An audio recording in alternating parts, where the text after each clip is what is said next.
मेरी तरफ से तौकीर टीवी देखने और सुनने वाले तमाम दोस्तों को अस्सलामुअलैकुम। मोहतरम नाजरीन, आज हम आपको ले जाने वाले हैं वस्ती एशिया के खूबसूरत तरीन कंट्री की सैर पर, जिसे अपनी बेहतरीन सकाफत और दिलचस्प रस्म व रवाज की वजह से जाना जाता है। ये एशिया के उन कंट्रीज में से एक है जिसके नाम के एंड पर तान आता है, जैसे पाकिस्तान, अफगानिस्तान। ये कंट्री अपने दो बड़े कुदरती जराए कपास और एल्यूमिनियम की वजह से भी जाना जाता है, जबकि ये इस्लामी ममालिक में शायद वाहिद कंट्री होगा जिसके यहूदियों के साथ बराह रास्त ताल्लुकात कायम हैं। जी हाँ दोस्तों, इसराइल ने इस कंट्री को 1991 में तस्लीम किया था, जबकि अक्टूबर 1995 में इस मुल्क के हुक्मरानों ने इसराइली वफद से मुलाकातें भी की थी। ये मुल्क 100 से ज्यादा नस्ली ग्रोहों की सरजमीन भी कहलाता है। यहाँ सबसे बड़ा मजहब इस्लाम माना जाता है। मुल्क में इंटरनेट की रसाई बहुत ज्यादा है। 60% से ज्यादा आबादी को इंटरनेट तक रसाई हासिल है, यानी कि लोग इंटरनेट से जुड़े हुए हैं और सोशल मीडिया का खूब इस्तेमाल करते हैं। जी हाँ दोस्तों, मैं बात कर रहा हूँ ताजिकिस्तान की। आज हम आपको इस सरजमीन के बारे में वो दिलचस्प और हैरान कुन हक़ाइक़ बताएंगे जो आज से पहले यकीनी तौर पर आप बिल्कुल नहीं जानते होंगे। दोस्तों, जमहूरिया ताजिकिस्तान वस्त एशिया का एक खुशकी में घिरा हुआ लैंड लॉक मुल्क है। इसकी सरहदें जनूब में अफगानिस्तान, मगरब में उज़्बेकिस्तान, शुमाल में किर्गिस्तान और मशरिक में चीन से मिलती हैं।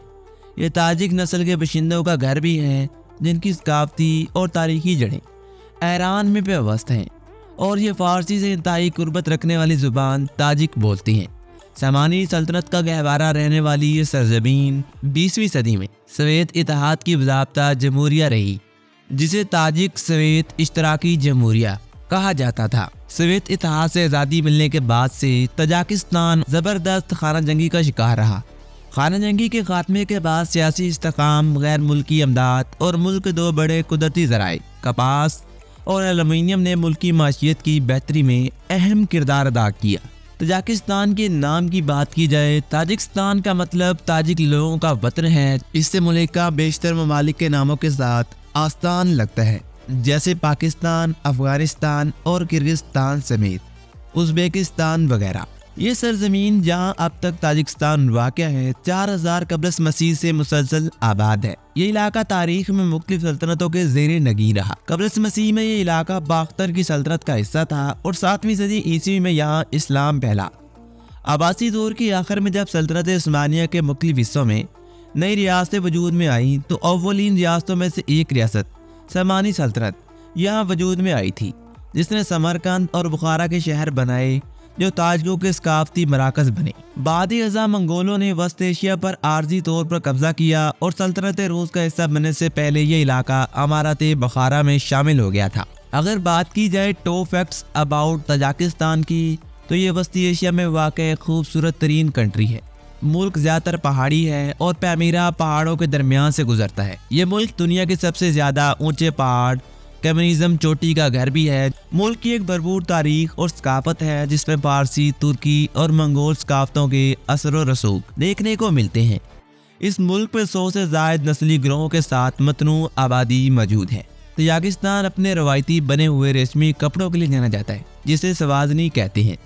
मुल्क में एक भरपूर खाने की रवायत मौजूद है, जिनमें पुलाव यानी कि चावलों की डिश, मांटी यानी कि पकौड़ियाँ और लगमे नूडल्स शामिल हैं। ये मुल्क मुतादिद कौमी पार्कों और कुदरती ज़खायर का घर भी है, जिनमें फान माउंटेन्स, पामेरा नेशनल पार्क और जीरोशन नेचुरल रिजर्व शामिल हैं। ये मुल्क अपने नामवर इलाके और शानदार पहाड़ी मंजर की वजह से ट्रैकों और पैदल सफर करने वालों के लिए एक मकबूल तरीन मंजिल है। यह मुल्क बहुत से कदीम किलों का घर भी है, जैसा कि दुशंबे में कोहिना आर्क किला और वोजोब में वोजोब किला वगैरह।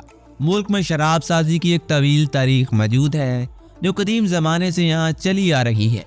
इस मुल्क में बहुत सी तारीखी मसाजिद और मदारिस के साथ एक मजबूत इस्लामी विरसा मौजूद है। यह मुल्क मशहूर शहर पंजगतन का घर भी है, जो सख्तियान सल्तनत के दौरान सकाफत और तिजारत का एक बड़ा मरकज था। इस मुल्क में मतनू नबातात और हैवानात मौजूद हैं, जिनमें पौधों और जानवरों की 4000 से ज़्यादा अक़साम शामिल हैं।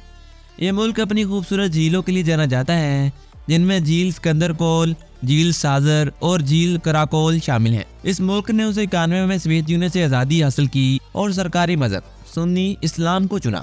ملک میں نیم صدارتی حکومت ہے۔ کانکنی، ہائیڈرو الیکٹرانکس، پاور اور زراعت جیسی صنعتوں پر توجہ دینے کے ساتھ یہ ملک تیزی سے ترقی کرتی ہوئی معیشت کے لیے جانا جاتا ہے۔ یہ ملک سونا، چاندی، یورینیم سمیت قدرتی وسائل سے مالا مال ہے۔ ملک میں خواندگی کی اعلیٰ سطح ہے۔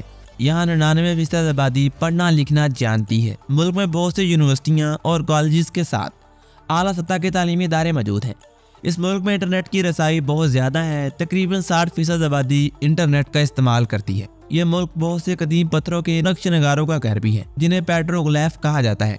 ملک میں شعر و ادب کی ایک بھرپور روایت موجود ہے جس میں بہت سے مشہور شاعر اور مصنفین شامل ہیں۔ یہ ملک اپنے روایتی لباس کے لیے جانا جاتا ہے جن میں چیپن یعنی کہ لمبا کوٹ اور پاپا کھا یعنی کہ ٹوپی شامل ہے۔ سرد موسم سرما اور گرم گرمیوں کے ساتھ ملک میں آب و ہوا متنوع ہوتی ہے۔ اس ملک میں جرائم کی شرح نسبتاً کم ہے۔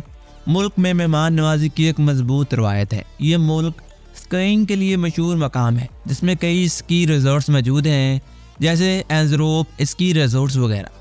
ملک میں آرٹ اور دستکاری کی ایک مضبوط روایت موجود ہے اور بہت سے ہنرمند کاریگر وسیع پیمانے پر سامان تیار کرتی ہیں۔ اس ملک میں زبانی کہانی سنانے کی ایک مضبوط روایت موجود ہے جس میں بہت سی مشہور مہاکاوی نظمیں اور لوک کہانیاں شامل ہیں۔